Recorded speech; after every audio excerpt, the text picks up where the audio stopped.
What's up guys, it's Asgard here. I hope you enjoyed the Golden Gift campaign. It was a lot of fun. I completely forgot that it's actually set before the Fall of the Trident campaign, and explains a little bit as to why our two heroes that we meet don't particularly trust Skuld, Loki. I quite like it. It's quite short, but it definitely uses dwarves and a lot of the Norse mythology really well.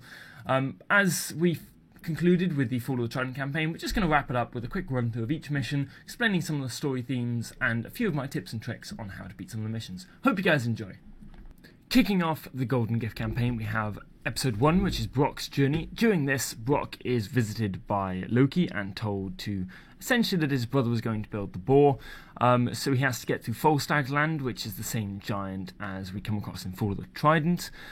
During this mission, my tips would be to use the path to the north. It saves you going down the path in the middle where your troops get frozen, either using Forest Fire, or if you go to the far north you can meet Angerim. If you give 6 cows to, he'll spawn you an underworld passage which will bypass most of the level, and including the major base, which takes a while to get through. Tip 2 is use siege. Don't be afraid to really advance and get lots of siege, as focus on destroying their buildings, as they will rebuild them, but not very quickly. And also do claim some of the town centres, as they will boost your population. So once you destroy any of the enemy town centres, you can rebuild them as your own. Episode 2 is Eitri's journey, in which Skuld / Loki also visits Brock's brother Eitri, and basically tells him the same thing, which is that his brothers had the idea to build the Golden Boar.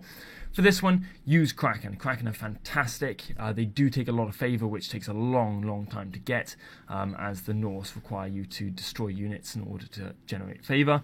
But the Kraken can take out a unit, a naval unit with 1 hit, which means if you have 3 Kraken, 4 Kraken, you can pretty much take out a small navy very quickly without losing any units, which is really what this game requires, as there's only really small navies.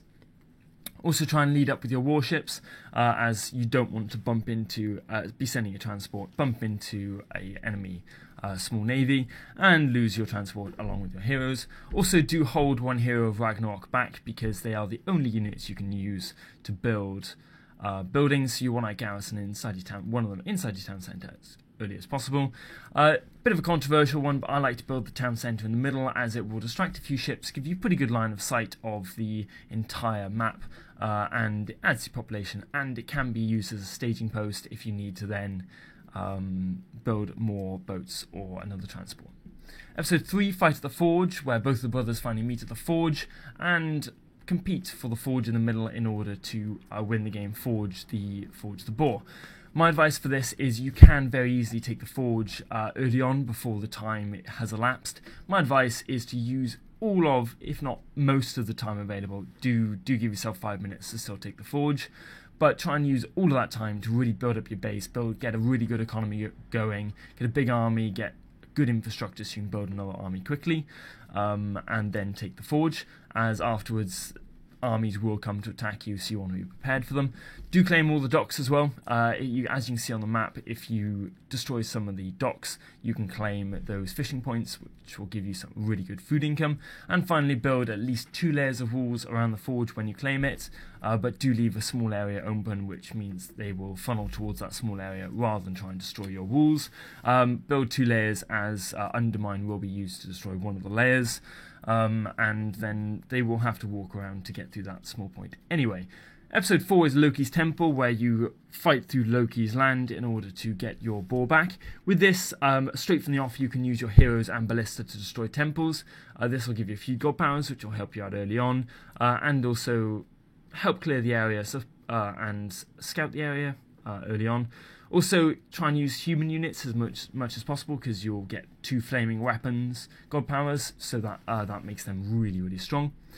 When you get to attacking the town centre and the enemy town, systematically destroy all the buildings, be it houses, fortresses, temples, barracks, whatever they might be. Systematically destroy them all, because they'll all help. Finally, use Undermine in order to get through the 2 layers of walls. Halfway through the map, there's 2 layers of walls, which are really a bit of a challenge. Use Undermine, it'll help you get through those quite easily. Also, do build lots of defences and walls, particularly if you funnel them through the top of your base. That means you can build 2 hill forts and lots of towers and things, and station your army there just to detract them a bit. One thing I found as well is that if you use the gold mine to the north of your base, the enemy army will come and attack and kill those villagers quite quickly, especially if you're not paying attention. So if you move to the western gold patch, there's like 4 gold mines on top of a mountain. If you wall that off as well, then they'll be pretty well defended there, and you can harvest gold in peace without losing all of your dwarves. Hope you guys enjoyed. If you did, leave a like and subscribe, and I'll see you in the next video. Thanks, bye guys.